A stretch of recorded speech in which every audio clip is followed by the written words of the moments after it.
Bringing Devin Haskins now live outside the ICE facility in South Portland. And Devin, while it is on a much smaller scale than what we're seeing in California and elsewhere, there seems to be a dedicated group of protesters where you are. What's the latest there? Yeah, you're right. It is a much smaller group of people here outside the ICE facility in South Portland. Just a lot has changed in the last hour. An hour ago at 4 o'clock, we talked about how Portland police were here, not to assist with federal authorities, but to post no camping signs, because in between the federal building and a storage building is a public easement. And it's also where protesters have set up a small encampment. So Portland police were here posting no camping signs that says that they have 72 hours to vacate. So basically by Friday afternoon to vacate as a camp. I also want to clear something up at 4 o'clock. I said during a similar 2018 camp clearing that was done by Portland police during a Occupy ICE PDX encampment that lasted for several weeks. I said that there were several arrests. I misspoke. There were no arrests during that time. Now today we spoke with several protesters out here about what their message is. A small encampment taking shape along Portland's south waterfront outside the ICE facility. This is what community is about, is being outside and being present. For the past few days, the group has been demonstrating outside the ICE facility.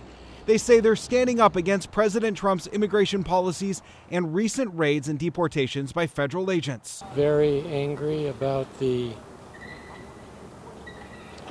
abuse of rights by ICE and by the Trump administration and their failure to comply with the Constitution and to give people due process. Over the weekend, Portland police were called in to remove rocks and wood blocking a driveway as an empty transport van had tried to get through. Chief Bob Day reiterated on Monday that Portland police are not assisting federal agents and said they won't be clearing the driveway again if it's blocked.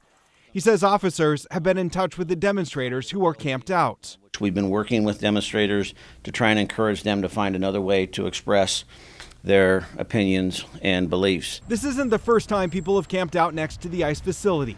In 2018, a group known as Occupy ICE PDX took over the same area for about 5 weeks until police cleared it out. The land is not federal, it's owned by several public agencies.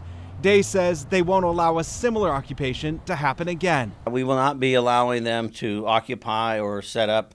I haven't obviously been down there to see it myself personally, but our position remains the same, that we are not going to allow for things to get entrenched, and there are only negatives that come from that. And demonstrators say they won't leave until their voices are heard. Hopefully more people to open their eyes and understand that this isn't right and this is not what this country was made on.